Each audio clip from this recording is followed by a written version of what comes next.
T20 number 1 का result हमारे सामने आ गया। बांग्लादेश ने पाकिस्तान को बड़ी क्लिनिकली मैच हराया है 5 ओवर्स पहले और 7 विकेट्स के मार्जिन से। और इस जीत की बदौलत वो जो कुछ कीड़े जो स्पेसिफिक प्लेयर्स का कंटेंट पुश करते हैं उनको टीम में लाने के लिए उनकी किस्मत चमक गई, क्योंकि 2 से 3 दिन तक हमारे पास वही पुरानी हाईलाइट्स चलती रहेंगी। सो उसकी अब हमें आदत हो जानी चाहिए। अब बात कर लेते हैं मैच पे। सो हमें क्रेडिट देना पड़ेगा बांग्लादेश की बॉलिंग लाइनअप को, जिस तरीके से उन्होंने बॉलिंग की और पाकिस्तान को रिस्ट्रिक्ट किया 110 रन पे। वही सारी पॉसिबिलिटीज जो हम लोगों ने कल मैच प्रीव्यू में डिस्कस की थी वो आज खुल के सामने आई हमारे सामने, एंड हमने देखा कि किस तरीके से इंप्लीमेंटेशन की है बांग्लादेश ने एज अ बॉलिंग यूनिट वही सारी चीजों पे, और पाकिस्तान को एक लो टोटल पे पकड़ने में कामयाब हुए। अगर इस मैच की शुरू से बात करें तो लिटन दास टॉस जीतते हैं, बॉलिंग करते हैं, जिस तरीके से बात हुई थी कल के प्रीव्यू में कि लास्ट 3 से 4 सालों से स्पेशली 2021 से जितनी भी टीम्स यहां पे टॉस जीती हैं वो प्रेफर करती हैं कि पहले बैटिंग बॉलिंग करके चेजिंग की तरफ जाएं, because of the due factor Bangladesh में जो होता है, या इवन रेन की वजह से भी, जो क्योंकि बॉल या विकेट गीली हो रही होती है, जिसकी वजह से हमेशा से टीम जो है वो चेजिंग की तरफ ही जाती हैं। और आप देखेंगे किस तरीके से बांग्लादेश की स्ट्रेटेजी रही जो डिस्कस हुआ था, spin friendly wickets, and then वहां पे स्पिनर्स का रोल बहुत ज्यादा इंपॉर्टेंट हो जाता है। पाकिस्तान मेरे ख्याल से थोड़ा सा असेसमेंट गलत हुई विकेट की एंड कंडीशंस की, बहुत हार्ड गए। लेकिन फखर जमान का हार्ड जाना या साइम अयूब का हार्ड जाना फ्रॉम दी ओवर 1 ये मुझे ज्यादा हर्ट नहीं करता या मुझे ये ज्यादा चुभता नहीं है, बिकॉज इनका एक रोल स्पेसिफाइड है कि इन लोगों ने क्रिकेट इसी तरीके से ही खेलनी है। और आप देखेंगे नया बॉल आप जितना फायदा उठा पाए ऐसी विकेट्स पे नए बॉल का, उतना आपकी टीम को फायदा होता है, क्योंकि जब तक बॉल न्यू होता है जब तक तो बड़ा अच्छा बल्ले पे आ रहा होता है, लेकिन जैसी इन जैसी विकेट्स पे बॉल पुराना हो जाता है ये बॉल फिर फंसता भी है एंड देन मुश्किल होती है आपको स्कोरिंग के लिए। सो फखर जमान का ब्लजरेंड होना या साइम अयूब का ब्लजरेंड होना इन दी फर्स्ट 2 to 3 ओवर्स वो बात बिल्कुल काबिल कबूल है, क्योंकि यहाँ पे रन बनाने थे पावर प्ले में, यही इनको टारगेट दिया जाता है पाकिस्तान की जो न्यू मैनेजमेंट है कि आप पावर प्ले को अच्छे से यूटिलाइज करें एंड देन उसके बाद आप एंड भी इसी तरीके से ही करें। सो फखर जमान का तेज खेलना मुझे ये बुरा नहीं लगता, ना तो साइम अयूब का चांसेस लेना, सेम गोस फॉर हारिस, क्योंकि इन लोगों का रोल ये है। लेकिन सलमान अली आगा का एक बेतुका शॉट मार के आउट होना, that is what hurts me the most, क्योंकि आप देखें वाला जो ओवर सलमान को पड़ा वो जेन्युइनली बहुत अच्छा ओवर किया था तंजीद ने। सो वहां पे आप थोड़ा सा टाइम ले सकते थे, वहां पे आप थोड़ी सी मेच्योरिटी दिखा सकते थे, लेकिन अनफॉर्चुनेटली 3-4 बॉलें एज से इधर उधर गई एंड देन उसके बाद थोड़ा सा गंदा शॉट वहां पे सलमान की जानिब से खेला गया।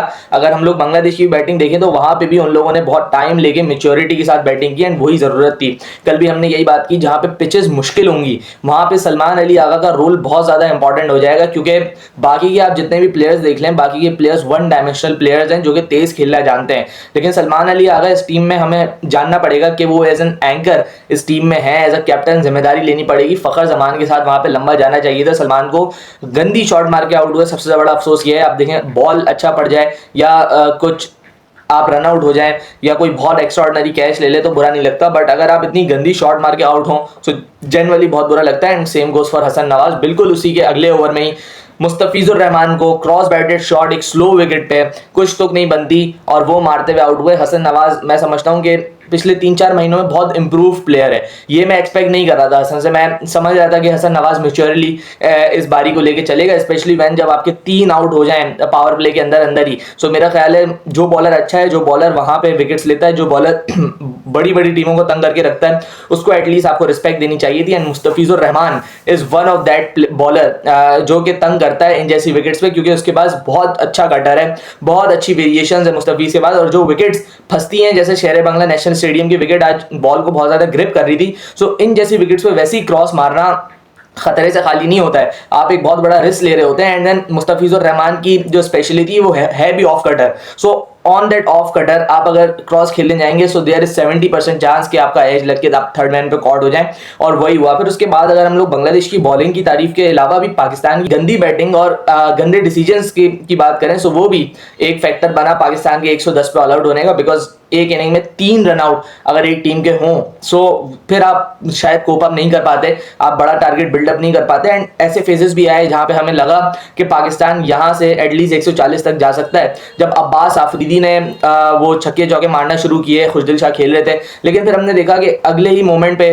पाकिस्तानी बैट्समैन ने अपनी विकेट दी। एंड एक मोमेंट ऐसा भी नहीं आया कि पाकिस्तान उसको बिल्डअप कर पाए मोमेंटम को जो लास्ट ओवर से लेके चला, अगले मोमेंट पे बांग्लादेश इनटू द मैच आया और उसने विकेट्स लिए हैं। सो 3 रनआउट में जिसमें मोहम्मद नवाज और सबसे बड़ा रनआउट फखर जमान, जिस तरीके से फखर बैटिंग कर रहा था, स्टार्ट बहुत तेज लिया था, लेकिन उसके बाद जब विकेट्स गिरी तो फिर वो स्लो डाउन हुए, अपनी बैटिंग को असिस्ट किया, कंडीशंस को असिस्ट करने लगे। एंड देन उसके बाद फिर मेहदी हसन के लास्ट ओवर में उसने बाउंड्रीज ली, एक छक्का भी मारा, एक चौका भी मारा। So he was getting into his groove और वहां पे बड़ा शानदार 46 पे खेल रहा था। मैं समझता हूं अगर वहां पे वो अच्छी बैटिंग और कर लेता सो पाकिस्तान का टोटल एटलीस्ट 140 तक तो होता, लेकिन बड़ी पुअर कॉल फ्रॉम खुशदिल शाह जिसने फखर की विकेट कॉस्ट की। अनफॉर्चुनेटली स्लिप भी हो गया था, शायद थ्रो इतना अच्छा नहीं था, वापस पहुंच सकते थे अगर स्लिप नहीं होते, लेकिन जब वो स्लिप हुए तो मामला ही वहां पे एंड हो गया। लेकिन बड़ी गंदी कॉल खुशदिल की जानिब से, क्योंकि कभी भी वो डबल बनता नहीं था। एंड जब आपने कॉल कर दिया था तो आप पूरा आ जाते, आप चांस ले लेते अपने ऊपर, क्योंकि Fakhar Zaman was genuinely playing really good. और फिर उसके बाद जब आपने रन आउट भी करा दिया फखर को, उसके बाद आप खुद भी कैसे आउट हुए, आधा अधूरा शॉट मार के,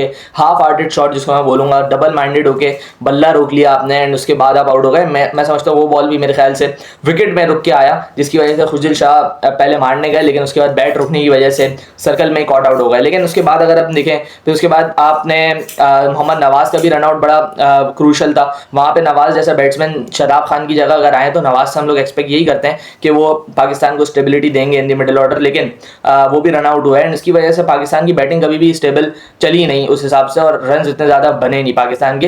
एंड यही वजूहत हैं जो आप 110 पे ऑल आउट हुए। अब्बास आफरीदी के लिए आई एम ग्लैड के उन्होंने कंट्रीब्यूट किया with the bat in hand. दोनों के बहुत अच्छे ऑलराउंडर हैं, लेकिन डिलीवर करने की जरूरत थी। एंड आज बैट इन हैंड से किया अच्छा, वहां पे तंजीम को 2 छक्के जो लगाए उन्होंने, उस फेस की मैं बात कर रहा हूँ कि शायद उस फेस पे अच्छा बिल्डअप हो सकता था, लेकिन राना फहीम अशरफ एक और disappointment with the bat in hand.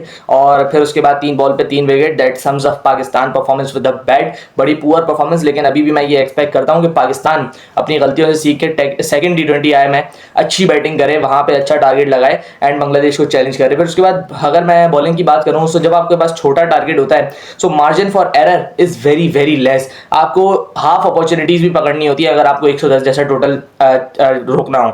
वहां पे अबरार से भी कैच छूटा, मुश्किल था लेकिन पकड़ना चाहिए था, क्योंकि टारगेट अगर आपको इतना डिफेंड करना है तो फिर आपको लेने पड़ेंगे ऐसे कैचेस। फिर हारिस से कैच छूटा, वो बड़ा सिंपल था, लेकिन अनफॉर्चुनेटली वो कैच छूटा। लेकिन उसके बाद अगर आप देखें 2 विकेट जब उनकी गिर गई तो जिस तरीके से उन्होंने बैटिंग की है, Pakistan should take a leave out of it and उससे सीखें कि वो किस तरीके से अपनी कंडीशंस में खेलें।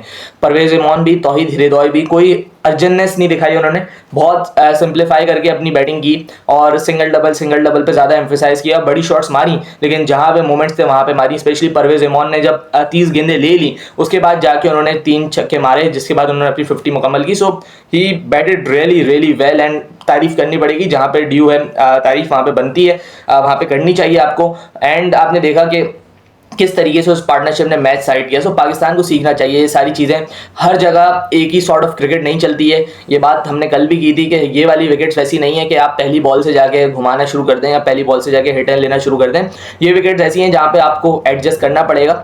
मैं स्पेशली बात करूंगा, इसमें बहुत बड़ा रोल होगा सलमान अली आगा का, क्योंकि as a captain, as an anchor player उनको जिम्मेदारी लेनी चाहिए बारी को लेके जाने की लंबी, क्योंकि हम लोग एक्सपेक्ट नहीं कर सकते हारिस जैसे प्लेयर से या इवन हसन नवाज से कि वो लंबी बारी करके टीम को अच्छे टोटल पे पहुंचाए। उनका रोल हमेशा से एज एन एग्रेसर रहा है एंड मैं समझता हूं अभी भी वो उसी फ्रेम ऑफ माइंड से ही खेलेंगे। सो बड़ी जिम्मेदारी अब दोनों मैचेस में सलमान अली आगा के कंधों पे है, क्योंकि उनको ही अब बारियों को लंबा भी करना है एंड मैचेस को लेके भी चलना है आगे। So no one is to be blamed right now, लेकिन जो गलतियां हुई हैं उसको इंप्रूव करना है। अगर मैं बॉलिंग यूनिट की बात करूं तो जिस तरीके से विकेट थी उस तरीके से बॉलिंग हुई नहीं है। स्पेशली अबरार अहमद की मैं बात करूंगा, ऑन द शॉर्टर साइड रहे, गंदी बॉलें भी की इन हिज स्पेल, जिसकी वजह से इतने ज़्यादा इफेक्टिव नहीं रहे। हालांकि अबरार से मैं एक्सपेक्ट कर रहा था कि वो इस विकेट पे मुश्किलात पैदा करेंगे बांग्लादेशी बैट्समैन के लिए, लेकिन वैसा हुआ नहीं। सुफियान मुकीम भी बेंच पे। सो कॉम्पिटिशन अभी अबरार और सुफियान के दरमियान यूं है, कोई भी टीम में आ सकता है। And then same goes for Sahibzada Farhan Farhan and Saim Ayub as well, क्योंकि साइम अयूब की भी of late T20 I cricket में इतनी ज़्यादा परफॉर्मेंसेज नहीं है, लेकिन दूसरी तरफ अगर साहबजादा फरहान को देखें